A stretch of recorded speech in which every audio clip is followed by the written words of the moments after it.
Bonjour, bienvenue dans cette formation Webmaster de Satina Technologies. Je me nomme Mamadou Saleh Diallo, directeur général de Satina Technologies. Et c'est à moi de diffuser cette formation pour nos étudiants en Community Management et Développement Web. Donc, dans cette partie de cette vidéo, nous allons vous parler du tableau de bord. Parce que dans le premier chapitre ou bien dans le premier module, nous avons parlé de comment installer WordPress sur votre PC. Donc, alors là, nous allons vous montrer à quoi ressemble ce tableau de bord. Voilà le tableau de bord, à quoi il ressemble. Dans la vidéo précédente, nous avons parlé que là, c'est l'adresse du serveur. Là, c'est le dossier dans lequel on avait mis WordPress. Et là, c'est le fichier WP admin qui était à l'intérieur du dossier Satina qu'on avait collé. Bien, suivez la vidéo dans l'ordre pourvu que vous puissiez comprendre réellement le concept que je vais vous expliquer.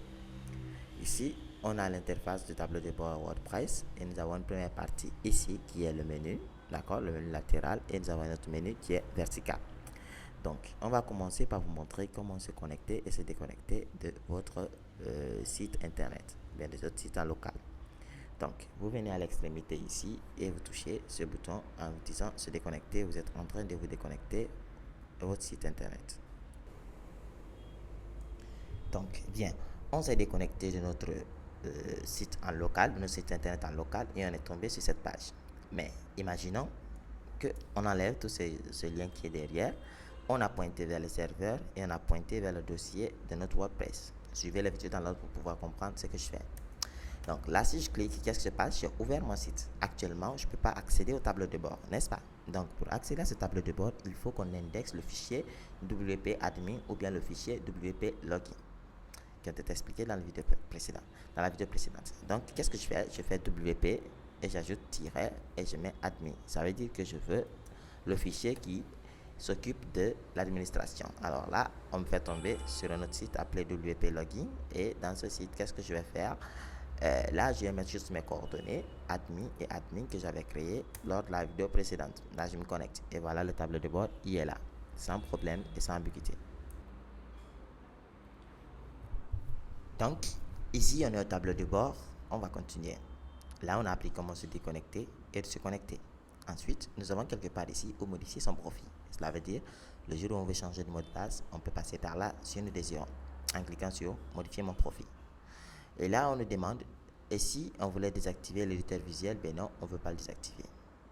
Est-ce qu'on va éditer le code? Non, c'est bon pour le moment. On ne va pas rentrer dans le détail de cela. Est-ce qu'on va activer les raccourcis clavier? Bon, tout ça, je vais vous expliquer plus tard. Les histoires de langue. Ici, si vous avez vu ça, c'est une erreur de chargement. Ne vous en faites pas pour cela pour le moment. C'est au niveau de mon PC. Donc, le site ici doit être en français parce que c'est le langage de notre site. Ici, on nous demandait la langue de notre site. Donc, on a choisi ici le français. Ensuite, l'identifiant, n'oubliez pas, dès que vous avez mis un identifiant pour un utilisateur, il ne pourra plus le changer. Parce que pourquoi? L'identifiant est unique et ne doit pas être modifiable. Le nom de la personne et le prénom quand même de temps peut être modifié. Le pseudonyme aussi. Le nom qui est affiché publiquement serait le nom qui est affiché là. On peut ajouter et changer ceci. Donc l'adresse de messagerie qu'on avait mis lorsqu'on créait notre site en local, le voilà. Et si c'était une autre personne qui a notre site, on pouvait le mettre ou mettre le site actuel. L'illustration ici et les renseignements biographiques, voilà, c'est vous qui savez si vous allez les mettre ou pas. Et il y a la petite description un peu en bas, si ça vous intéresse. Et là, on peut changer l'image, mais on ne mettra pas une image réelle, on mettra que des gravatas, d'accord? Les gravatas sont des petites images un peu bizarres que nous allons mettre comme profil. Mais là, je vais pas vous montrer ceci aussi. Donc, on peut régénérer le mot de passe si on voulait, ou changer le mot de passe à partir de là et mettre à jour son profil. Bien. Donc, bref, c'est ici qu'on modifie ces informations. Et là, nous avons l'administration pour se quitter notre plateforme et revenir dans la partie administration, c'est-à-dire le tableau de bord ici. Bien, nous avons la possibilité aussi de naviguer entre le site et notre tableau de bord tout en cliquant sur cet endroit. Là, vous écrivez le nom de votre site. Ensuite, si on reclique, on revient dans le tableau de bord. On clique, on part dans le site. On reclique, on revient dans le tableau de bord. Un peu en bas, nous avons le tableau de bord, l'accueil. Ça, c'est l'accueil du tableau de bord. Certaines informations sont devant vous là. Comment ça va personnaliser votre site, écrire votre thématique, ajouter à propos, mettre à jour mettre en place votre page d'accueil. Tout ça, ce sont des petits outils. Si vous avez besoin de les utiliser, vous allez le faire. Mais moi, je n'aurai pas besoin de ça. Je vais vous apprendre de cela de A à Z. Je l'ai supprimé et là, est-ce on veut créer un brouillon très rapidement? Il y a combien d'articles, combien de commentaires, combien de pages et voilà, les activités récentes ici aussi. Ça dit les commentaires récents, les événements de WordPress seront à côté, etc., etc. Donc, je peux les réduire toutes comme ça. Et nous avons une option aussi qui est en haut ici qui peut nous montrer si on pouvait enlever un widget, second widget, troisième widget, quatrième widget, on peut toutes les enlever. Et si on voulait, on allait glisser et déplacer certaines informations ici, mais par contre, là, on ne va pas le faire tout de suite. D'accord. Donc, nous avons la mise à jour de WordPress. Si on a besoin de faire des mises à jour, au cas où il y a une nouvelle version qui est apparue, que nous aimons mieux. Et nous allons juste nous rediriger vers cette partie pour faire cette mise à jour. Là, nous avons article pour créer de nouveaux articles. Voilà, c'était la mise à jour plutôt. Excusez-moi, je suis parti sans terminer la partie. Voilà, on peut vérifier à nouveau la mise à jour. Et s'il y a une mise à jour, on va juste installer cette mise à jour. Et je vais me rediriger au niveau de réglage ici pour pouvoir continuer à travailler au niveau de ce tableau de bord. Dans réglage, on va commencer par réglage, d'accord? Dans réglage, on a général. Dans général, on a plusieurs informations, à savoir le site, le slogan. Donc, c'est à partir de là aussi on peut enlever le slogan si on veut. L'adresse d'accès de notre site, c'est celle-ci. Et l'adresse d'accès, le site en WordPress, est là. Et l'adresse du site pour les utilisateurs, c'est là.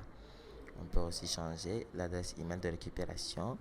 Et on peut exiger si tout le monde pouvait se connecter ou pas.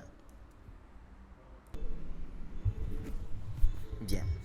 Donc, on est à ce niveau. On a parlé ici de l'adresse email d'administration. Et on a dit si on cochait cet endroit, ça veut dire qu'on permettrait les gens de s'inscrire sur notre site. Et dès qu'on valide cet endroit et qu'on enregistre, désormais dans l'interface de login, on va retrouver le bouton inscription qui va apparaître en bas. Le voilà. Donc désormais, les gens pourront s'inscrire dans ton site. Bien, je me retourne et je me connecte à mon interface d'administration. Je me retourne au niveau de réglage général. Et là, j'ai la langue de mon site qui est en français, le fuseau horaire. Il est celle de Paris. Et le format de la date, c'est jour YFC. Jour, je crois que c'est jour, le mois et l'année. D'accord? 17 mars 2020. Si on voulait, on allait choisir ce format. Donc, ce format permet à quoi? Par exemple, actuellement, si j'ouvre ceci, et je vais voir que là, c'est 16 mars 2020. Ce format provient d'ici. Si on choisissait, par exemple, ce format-là et qu'on valide, et qu'on actualise, par exemple, notre site, toute chose qui sera vue sur notre site aura ce format de date comme ça, d'accord? 16 3e mois 2020 parce qu'on a pris ça ici. Donc, c'est préférable retournons ici. L'heure aussi, c'est la même chose, d'accord? Actuellement, c'est 12h51 minutes et si on actualise cette partie, on verra que là, nous avons ici, on a ici notre site internet et l'heure et la date sera mis à l'intérieur. Bien, si je reviens là, le début de la semaine sera le lundi. Comme d'habitude, on va laisser ainsi. Un peu en haut, là où j'ai sauté un peu de vous expliquer, tous ceux qui vont s'inscrire sur ton site internet seront considérés comme des abonnés et non pas comme des administrateurs. Parce que chaque rôle d'utilisation est différent et distinct des autres. Par exemple, abonné serait simple visiteur, quelqu'un qui visite juste voilà, le site. D'accord?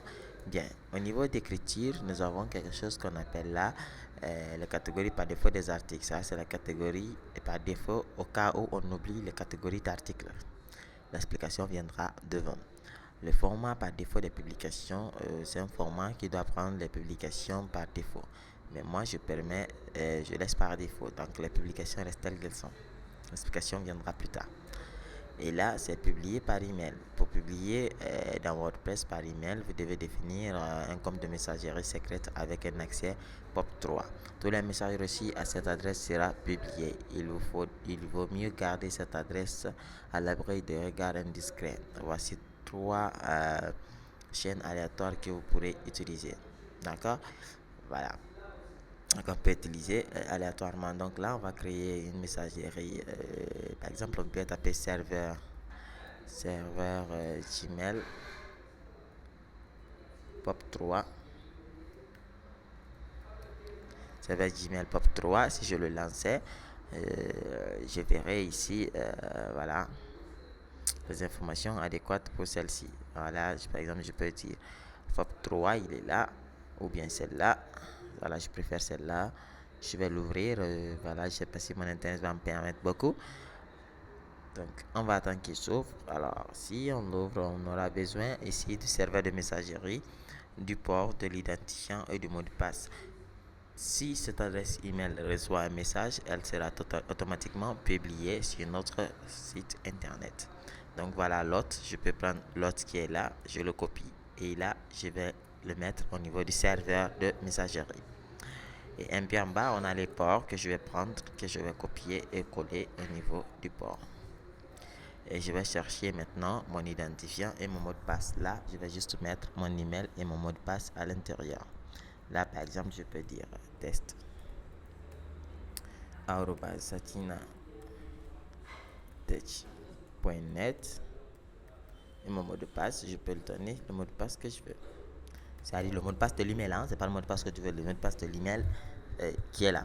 Donc, si quelqu'un t'envoie un mail ici, automatiquement, c'est publié dans ton site en fonction de l'article, en fonction de la catégorie. Donc, si on envoie bonjour, bonjour sera publié, mais avec une catégorie non classée. Donc, je vais vous expliquer comment créer la catégorie. Donc, ici, nous avons un service de mise à jour. Quand on publie un nouvel article, WordPress notifie automatiquement un service de mise à jour. Une explication se trouve sur la page, et ainsi de suite. Donc, ce truc, il ne faut pas le toucher, il ne faut pas le changer. D'accord? Donc, on va l'enregistrer comme ça. Ensuite, on a une partie que je vais vous expliquer appelée lecture. La lecture, c'est ici qu'on va définir notre page d'accueil. Notre page d'accueil, par exemple, là, on peut définir ici, au lieu de dire la page d'accueil soit le dernier article, on va le dire que notre page d'accueil proviendra d'une page. Et alors, là, on va chercher juste une page ici. Et on peut le préciser aussi quelle est la page qui va s'occuper de la liste des articles, c'est-à-dire des blogs. Voilà, on peut dire aussi page d'accueil. Donc, page d'accueil est la page d'accueil et aussi est la page des blogs. Mais on ne peut pas faire ceci. Donc, il fallait juste qu'on choisisse une autre page qui va s'occuper d'afficher la liste des articles. Bien, j'enregistre.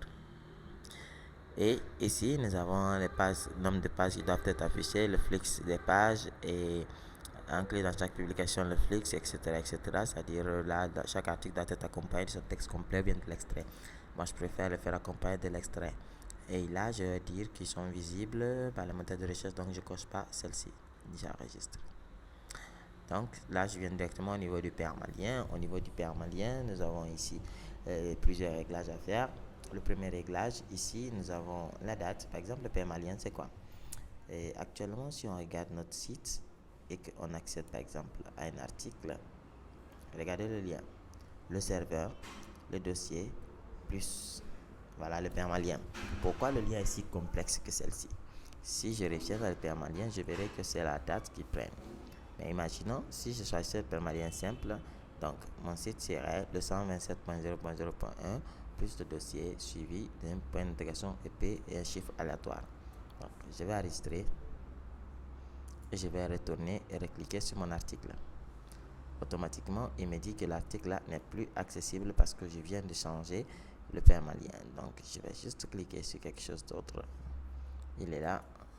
Voilà, maintenant, vous voyez, le permalien a totalement changé.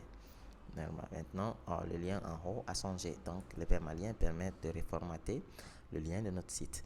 Donc, je vais dire que titre de publication, comme ça, mon site, dès qu'on clique sur un article, ça serait le site suivi du nom de l'article. Je vais actualiser. Alors, mon site internet et je vais toucher le bonjour tout le monde. Automatiquement, maintenant, c'est mon site suivi de bonjour tout le monde. Donc, le permalien, vous comprenez un peu, c'est lui qui reformate l'adresse URL de notre site. Donc, dans la discussion, ce sont les informations à propos des commentaires. Il faut juste lire et cocher ce que tu veux. Par exemple, tenter de notifier les sites liés depuis la publication. Si tu es d'accord, tu valides. Si tu coches, si tu n'es pas d'accord, tu décoches. Alors, tout ce qui est à l'intérieur là, il suffit juste de lire, de décocher ce que vous n'aimez pas et de cocher ce que vous aimez. D'accord? Super. Les gravatars, je vous ai déjà dit, ce sont les icônes qu'on remplace comme photo de profil parce que là, on ne peut pas mettre nos propres photos de profil. Bien. Donc, dans cette vidéo, on va se limiter là et nous allons continuer la suite à parler des articles et des pages. Merci et bonne suite.